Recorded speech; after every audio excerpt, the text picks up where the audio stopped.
মহাশিবরাত্রি একটি পবিত্র রাত্রি। এই বিশেষ তিথিতে ভক্তরা উপবাস, জপ আর আরাধনায় মগ্ন থাকেন ভগবান শিবের চরণে। ধর্মীয় বিশ্বাস অনুসারে এই দিনই ভগবান শিব এবং মা পার্বতীর বিয়ে হয়েছিল। কিন্তু শাস্ত্রে বলা আছে এই দিনে কিছু কাজ ভুলেও করা উচিত নয়, নইলে রুষ্ট হতে পারেন দেবাদিদেব মহাদেব। প্রথমটি হলো এই দিনে মাছ, মাংস বা মদ্যপান করা সম্পূর্ণ শাস্ত্র বিরুদ্ধ।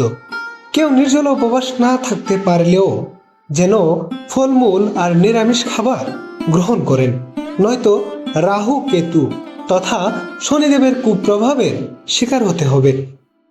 2. মহাশিবরাত্রিতে কাউকে প্রহার করা তো উচিত নয়, বরং মুখেও কাউকে গালিগালাজ বা রুষ্ট কথায় আঘাত করা ঠিক নয়। এতে শিবরাত্রির সুফল পাওয়ার বদলে খারাপ ফল ভোগ করতে হতে পারে। মহাদেবের ক্রোধের কূপে পড়তে পারেন এ সমস্ত ভক্তগণ। 3.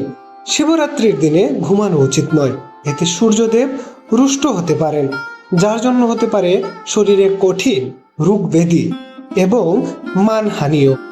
4.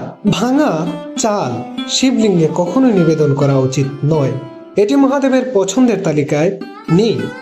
এর জন্য ভক্তদের ভোগ করতে হতে পারে দারিদ্রতার কষ্ট। 5.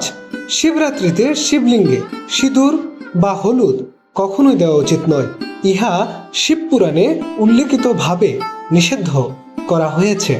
6. এই মহাক্ষণে কারো নিন্দা করা বা কারো নিন্দা শোনা উচিত নয়, এতে পুণ্য তো নষ্ট হয় এবং নিন্দা কার্যকারী ব্যক্তির দোষও এসে লাগে শিব ভক্তদের ওপর। 7.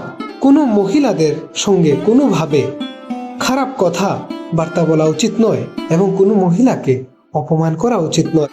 যদি ভগবান শিবের কৃপা পেতে চান তাহলে অবশ্যই এই 7টি কার্য এড়িয়ে চলুন। ধর্মীয় এমন অজানা প্রসঙ্গগুলো জানতে আমাদের চ্যানেলটিকে সাবস্ক্রাইব করে রেখে আমাদের পরবর্তী ভিডিও তৈরিতে উৎসাহ প্রদান করুন।